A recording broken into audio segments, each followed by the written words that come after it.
was a surreal feeling, and it took a while for me to really understand what that meant. Blank is a Notre Dame tradition I love. Winning. Here come the Irish. What a run! Touchdown! Play of the year for the Irish.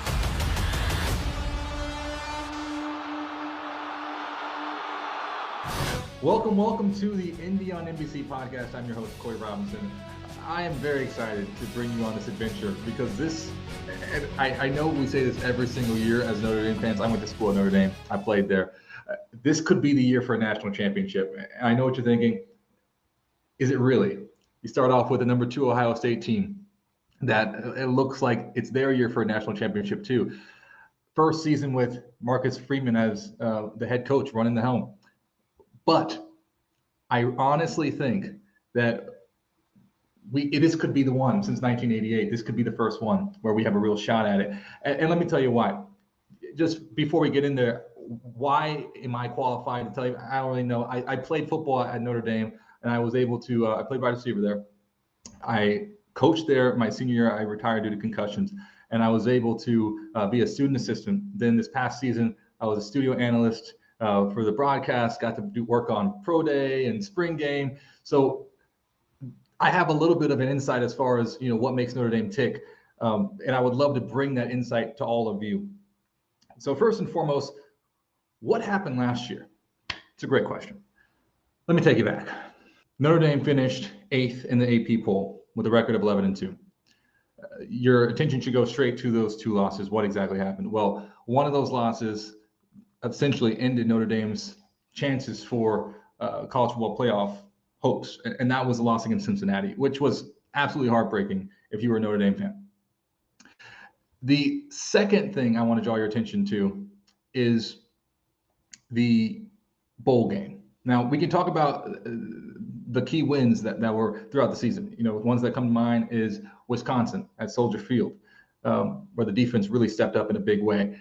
Florida State overtime to start the season, which was, in theory, it was a great win until Florida State kind of imploded later, just a few weeks later, actually. And then North Carolina under the lights at home, a fantastic offensive show out. But I want to draw your attention to the Fiesta Bowl because Notre Dame lost in heartbreaking fashion to Oklahoma State. And I remember I was watching that game, and I kid you not, it was 28-14 at half, and I thought, This is wonderful. I was in my apartment here in New York. I'm going to go get a drink, not alcoholic beverage. I'm going to go get a drink and maybe get some food. I'm going to come back and relax. We got time. And what proceeded to happen in the second half absolutely blew me away, and not in a good way. I ended up mourning that entire evening. I just called my family close to tears. And I feel like a lot of Notre Dame fans felt the same way. So that's the last taste of Notre Dame football that we had in our mouths, a loss 37-35 against Oklahoma State. Now, the defensive coordinator for Oklahoma State is now, Jim Knowles, is now the defensive coordinator at Ohio State. That's a fun little fact for you. Also, what happened in the offseason, Tyler Buchner won the starting job. In the spring game, we thought we'd be able to see a glimpse of him. We did not. He was not playing in the spring game. Which was extremely disappointing because that was the big thing for me, at least in the spring game, because I wanted to see Tyler Buchner play. The reason being, he's kind of a rare talent, and I mean that I want to guard myself here when I say this because you don't want to have too high of expectations for any one player when they're so young in their career. But I will just tell you a brief story. I was covering the spring game right after he graduated high school. He enrolled early, and I remember watching him warm up.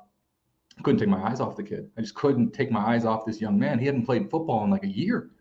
And the way he threw the ball, I was a wide receiver. So I can kind of understand what a pretty football looks like in the air. It's just kind of like a weird thing where I guess, chefs can understand certain things or, basketball players understand certain nuances of the game. Well, for wide receivers, you just know a pretty ball when you see one. And the way he threw the football, it was poetry. I was just sitting there talking to our camera guy who was a student. I was like, man, I watched him for 20 minutes. I told the guys, I can't believe that this kid is an early enrollee freshman. And I thought immediately then and there that Notre Dame may have found its quarterback, meaning I think for Notre Dame to get to that national championship level, you need to have like a Heisman type of quarterback. And he's not there yet, but I think he does have the talent. And that was one thing that Tommy Rees, the offensive coordinator, told me and my colleagues last year when we were just asking questions about Tyler Buchner in our meetings is this idea, well, how do you apply rigor and discipline to just pure God-given natural talent? And that is the question that Tyler Buchner has to answer. And the last piece here is two players who no longer are on the team because they went to the league. Kyron Williams, the dude all running back who could catch in space, he was a receiver, he could run the ball, and guess what? The offensive line called him the sixth offensive line, which is at Notre Dame, that offensive line just prints out starters in the NFL. That is a massive compliment. The second player is Kyle Hamilton, who was just a generational talent, quite frankly. I asked Marcus Freeman at the pro day, well, how do you replace Kyle Hamilton? He said, you don't. It takes 2 or 3 players to just produce what he was able to do on the field. So huge losses, gaping holes. How do they fix them? These are all the questions going into fall camp and going into this massive game against Ohio State. It's funnily enough, Marcus Freeman he played at Ohio State from 2004 to 2008, got drafted, and started his coaching career at Ohio State in 2010. And now, in his first game as a head coach, he returns to his alma mater. We got the chance to catch up to him. We got the chance to talk to him when he was out in Las Vegas for the Shamrock Series. And this is what he had to say about this upcoming season, first time running the program. Coach, I am so excited to have you on the podcast. I got to give you your whole title, the Dick Corbett head football coach, sitting here with Marcus Freeman. Let's just dive right in. What will you remember most, Coach, about the moment that you found out when you were leading the Notre Dame football program?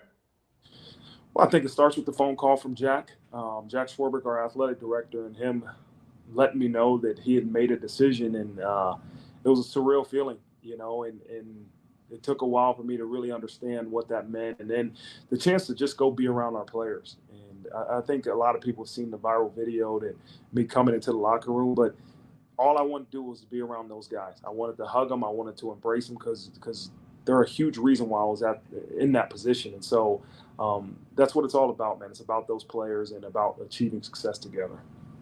Coach, let's get into the nitty gritty here. We're diving right. We're going from the platitudes into the technicalities. What does a day actually look like as a head coach? Can you just walk us through from getting up to going to sleep?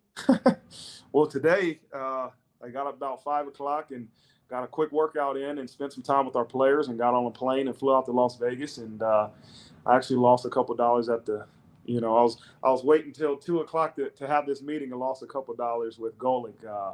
But, it's everyday changes, right? And I look forward to getting to fall camp and really it being all about football and all about our players and as much time as I can spend around our players and help them grow, help them reach their goals. And that's what it's all about, man. I love our staff. We got an unbelievable staff and, but the hours they're countless, but it's a part of what this profession entails.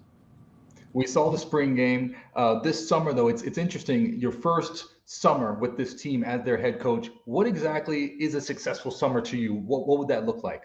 Well, as I told them yesterday in our team run, is that there's an optimal level that this group can have. Our roster's our roster, and here's the optimal level that they can have. Our job is to develop them every day to get them as close to that level as we can. And then they got 12 guaranteed opportunities to go play this game. Right, but we have to develop them and we have to push them. And our strength coach, Matt Bayless, has done an unbelievable job of truly pushing those guys and training them and developing them. And so, but it's not going to be easy, right? And I said this earlier, but it's the routine and the schedule and the way we train is time tested, and it's not going to be easy, and it's never going to be easy. And they have to understand that. Coach Bayless and myself, man, we spend countless hours saying this is what it's going to take to get this team to develop to the level we want them to, and then they have to go to work. Has there been any changes from the summer program from last year to this year that are notable? No, not really. Coach Bayless obviously was the head strength coach last year. Probably you'll see me around a lot more, and I like to be in the weight room with them. I like to be on the field with them as much as I can, just so they know, hey, man, this is important to me. What we do in the weight room, what we do on the practice field is really, really important to me, and I want to be around them as much as I can. One thing that stands out, if you're a Notre Dame football fan, last year to this year, top 10 recruiting class last year, 2 number 1s for the next 2 years, Coach. I know that's being a Notre Dame fan, everyone thinks, okay, well, how do you do it with academics and all this stuff? So I have to ask, how did you do this, Coach? Well, we got a great staff. We got a staff that works their tails off. We got a great director of recruiting, Chad Bowden, that really does a great job evaluating and connecting with the players. But it's hard work. It's like you got to outwork your opponents, and you got to be willing to consistently be in contact with these young people. And it's about developing trust, and trust is developed over time. It's not going to be one conversation that you have with a young person and their family that's going to make them choose Notre Dame. It's continuously having a relationship, continuously explaining to them what makes Notre Dame special, the Corey Robinsons of the world, right? And saying that, hey, you can play this game at the highest level and truly achieve all your football goals, but it also sets you up for life after football. And you have to be able to show that in a way that they truly understand. Maybe you should use Zach Martin, not me, as an example. But the other question I want to ask you, you're talking about summer camp and you're very excited about fall camp. Who already has impressed you out there as you're roaming the fields and looking around? Anyone jump out? Yeah, I think you have a returning captain, Jarrett Patterson, that was injured in the spring, that he's been really good to just have back around his leadership. That offensive line has been tremendous, and he's the leader of that group. And then Isaiah Foskey on the defensive line, to hear him become more and more vocal and to raise the standards of others. That's the thing we're pushing, is that we can't have leaders by example anymore, right? And that our leaders have to be the ones that hold everybody accountable. And if you're not holding your teammates accountable, then you're letting us all fall short. And so we're trying to continue to promote that leadership where our players are taking the reins and really, really driving our culture. How do you help someone like Foskey take that next step as a leader? I think you got to keep showing him. You got to, give him feedback. Hey, Isaiah, be around him so that you can say, here's an example where you could have been a better leader and here's where you're not. And I think it's just continue to be around him, continue to put those thoughts and those lessons in his head and encourage him. So first game on the schedule jumps out to everyone, Ohio State, your alma mater. What are you doing to prepare your team for that, the environment that you anticipate receiving? Oh, I'm sure it's going to be loud and crazy. We're working on a lot of silent counts right now. And that was something that I addressed with our coaching staff early in the spring, is that I know one thing about the Ohio Stadium is it's going to be loud. It's going to be crazy. And we have to make sure we're preparing now for the crowd noise. And that's something we're doing. But our focus right now is the development of our current team. We have to continue to focus on our current team. As we get in Ohio State week, there won't be a lack of motivation, I know, for this football program. But I want to continue to look at the development of the Notre Dame football team. And the last question before we get into a really fun, quick lightning round of fill in the blank, I have to ask you, when you think about Notre Dame football, tradition comes to mind. What are the traditions that are your favorite? And then what are the traditions that you hope to build and leave as this was a Freeman era tradition that might stand the test of time? Yeah. I don't know what the Freeman era traditions will be. I want it to be about Notre Dame football. Obviously, having game day mass was something that we changed to bring back. And it's important to me that we continue to embrace the spirituality of what makes the University of Notre Dame special. And having mass on game day was something that was important to me. But, we just want to uphold the standards that have been set before us. And that's what we have to continue to remember. It's a privilege to go to this school. It's a privilege to go to this university, but also a privilege to be a part of this football program. And when you think like that, when you understand that, you're going to live accordingly. Okay, lightning round. So just the game is blank, and then I'll say the statement, and you fill in the blank. Ready? Blank is the first live sporting event I attended. Chicago Bulls basketball game. Blank is someone I was really nervous to meet for the first time. Ooh, LeBron James. Oh, wow. I would love to follow up with that. We got to keep moving. Blank is something I like to do the old-fashioned way. Parent my children. And blank is a Notre Dame tradition I love. Winning. The Gold Standards National Championships. You got to love to end it right there. Thank you so much for your time, Coach. I really appreciate you. All right, Corey. Great seeing you, man. It's always a pleasure to talk to Coach Marcus Freeman. Every time I talk to him, I feel invigorated. I feel enlightened. He has that effect. He's very charismatic. In fact, I remember the first time I talked to him ever, it was 2 years. It was his first season. And I asked him what he thought about Notre Dame, and he just immediately got it. And that's when I knew. I was like, okay, this is going to be really, really special. Next up, we have a a player who started all of the games last year for the Notre Dame defensive line, Jayson Ademilola, and we had a great conversation on Tuesday heading into Ohio State week, and this is what he had to say. I'm joined now by graduate senior defensive lineman Jayson Ademilola ahead of this week's opening matchup at number 2 ranked Ohio State. Jayson, let's just kind of go back really quick. You just finished fall camp. How do you think it went as a team? How do you think it went for you personally? This fall camp was big, bringing together all the pieces, going out there each and every day, just pushing the bar each and every day, getting better and better, and just competing as a team. And I feel like this camp, we was all detailed and we was focused on what we needed to work on. Everything we wanted to do was being intentional, and that just came from winter workouts to through spring ball, summer workouts, and then led into camp. Who jumped out at fall camp in your eyes? Really, the young guys, the class that just came in, and the juniors and the sophomores, those guys, they made it a focus to be very intentional in everything we do, because what Coach Freeman had said in January after Oklahoma State, for us to get to the next point, where this next stage in our program, everybody has to be together. We all need to take that next big step. The D line is such an interesting group, Jayson, because y'all's culture is like unbreakable. It's so clearly defined. How do you pass it on to those young guys, the sophomores and juniors? It's really just working hard. I think those guys did a great job picking up on our culture. We have a lot of older guys, guys who have experience, guys who've been in the program, guys who put in the work each and every offseason.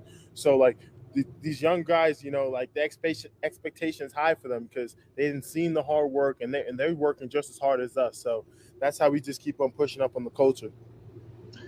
I want to shift more technically here. Al Golden, new defensive coordinator. Marcus Freeman was the defensive coordinator. What has been the difference in your eyes playing for Coach Golden?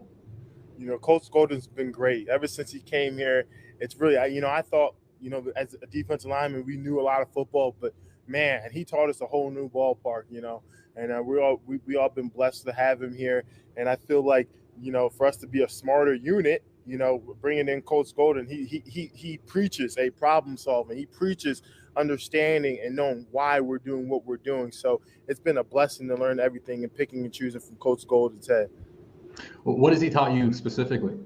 It taught me specifically, just reading off slides, what to expect, what moves to hit. And sometimes I always used to be patient with my moves. I like to just be patient and stuff. But he was like, hey, when to be patient, when to just go. Well, what type of things you just need to go. So he really just preaching to me like, hey, go now, go now, go now, go now. Stuff like that, little small nicks and stuff. And honestly, just the way he looks at the game and just seeing all that little fast stuff, it's kind of opened up a new window for me to see the game. So he's coming from the NFL. I know that, especially the D line, is almost like an escalator to the NFL. Everyone just goes and goes for a long time. What were some of the things that he's taught you as far as just looking at the game from that NFL level, a pro level? He's just been talking to us about, look, focus on the ball. Whatever you need to do, frame the ball. Hey, when you see the ball, there's different ways to get the ball out. The ball is the object. Get to the ball. Attack the ball. We need the ball.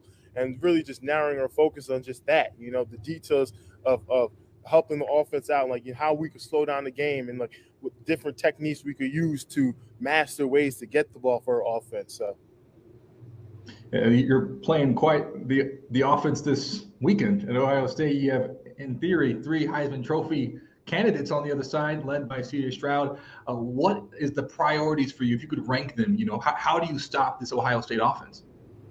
The big thing for us, we've been preaching in the D-line, big box. We preach we the big dogs. That's point proving, we're going to go in there, stop.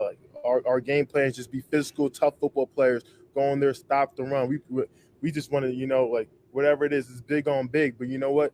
A lot of people say they big, but we big too. So we just preaching big box mentality, That's what it is. We going to war. That we shutting down the gates and just going to war, big box mentality. When you watch him on tape, because how many days of film have you been able to study so far? We're recording this on Tuesday. How many days have we been studying Ohio State, or I have? You have Ohio State. I've been looking at Ohio State all summer. Ever since I got the opportunity, just getting more and more film and then just be more and more familiar with them. But like I said, it's a blessing to have this game first. we're locked in and we're focused on the main thing, and that just comes from the unit. The leadership in the unit, we're just preaching to the guys like, listen, attack, focus, laser focus, open your eyes, preach on the main thing, just go, and that's what we just bring out to the practice field. That's what we've just been working in all camp, just having that mindset of just attacking. One thing, Jason, I think is so interesting. I was talking to Kyle Hamilton last year during the pro day, and he was explaining to me how he learned how to watch film. And it's funny because there are different ways you watch film, and it seems like every year you learn the nuances. At this stage in your career, you're a senior, graduate senior. How do you watch film? How are you watching the Ohio State film this summer? How do you break it down? This past summer we had the privilege to have Justin Tuck come in and talk to the guys, talk to the whole team as a whole. And that was one of the questions I brought up, like, how do you see the game? How do you watch film?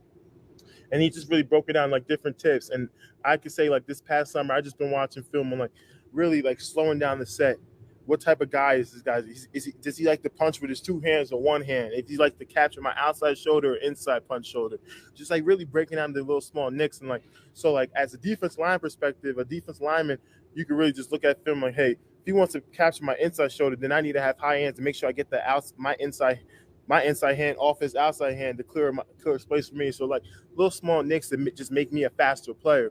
Or just I just been looking at, like, just this past spring, we have been blessed to have Coach Heaston back and him teaching the guys and stuff and just picking off our old linemen, just like hand placement, whether hands in the dirt or like different key words or alignment, stuff like that, just little small things to make you a better player, make you play a little faster. So when we think about the large scale goals, obviously for the team, win a national championship, but for you, what would be success this season for you as an individual?